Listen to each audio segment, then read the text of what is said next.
नमस्कार दोस्तों, वंदना भोजक चैनल वास्तुशास्त्र केंद्र में आपका एक बार पुण्य स्वागत है। दोस्तों, आज का जो वास्तु का टॉपिक्स है वो बहुत ही सुंदर और मधुर टॉपिक्स है, क्योंकि ये जानकारी बहुत होनी ज़रूरी है। जब हम एक गृह निर्माण करते हैं, जब हम अपना एक नया मकान बनाते हैं, तो इस समय हमें विशेष तौर से जो मकान बनाते हैं, जो मुख्य द्वार रखते हैं, वो हमें बिल्कुल ध्यान में रखना चाहिए।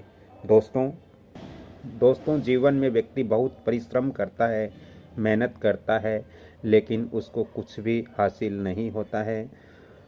वो क्योंकि उसके घर का मुख्य द्वार वास्तु अनुसार नहीं होता है। और जब घर का मुख्य द्वार ही वास्तु अनुसार नहीं होता है, घर के मुख्य द्वार में वास्तु दोष होता है, तो इस स्थिति के अंदर व्यक्ति चाहे कितनी ही मेहनत क्यों न कर ले, कितना ही संघर्ष क्यों न कर ले, उसको कुछ भी हासिल नहीं होता। महालक्ष्मी की कृपा उस पर नहीं बनती है।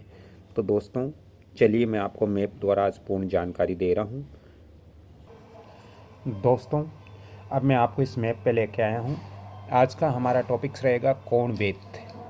वास्तुशास्त्र के अनुसार हमारे मकान के अंदर हमारा जो ग्रह है, यहाँ हमारा जो मकान है, हमारा जो घर है, उसके अंदर कोण भेद कैसे होते हैं और कोण भेद से क्या क्या होता है।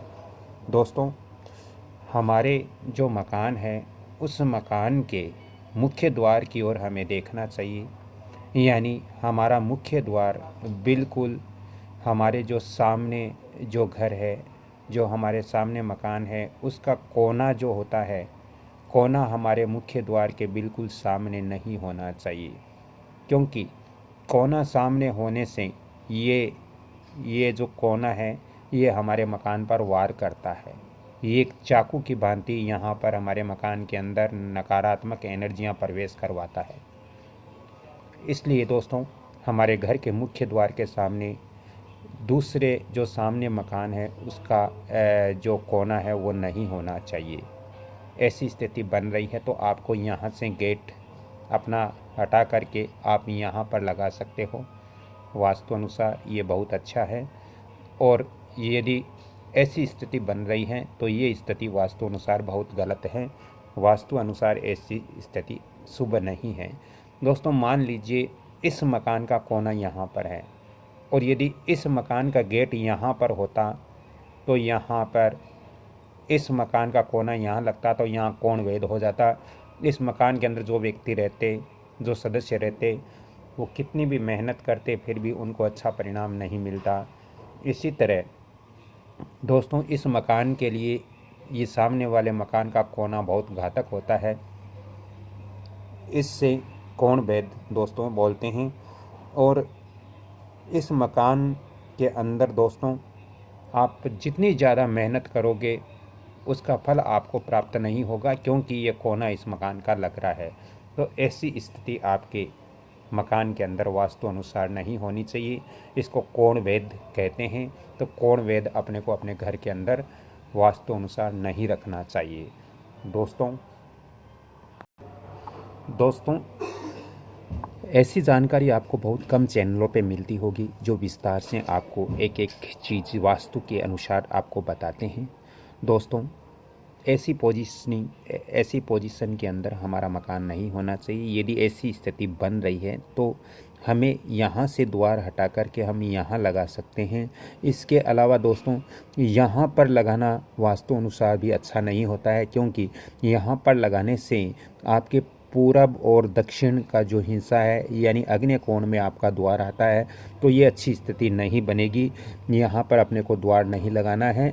और यहाँ पर अपन नॉर्थ और ईस्ट का जो डायरेक्शन है, उसके बीच के अंदर द्वार रखते हैं यहाँ पर, तो ये वास्तु अनुसार बहुत अच्छा होगा।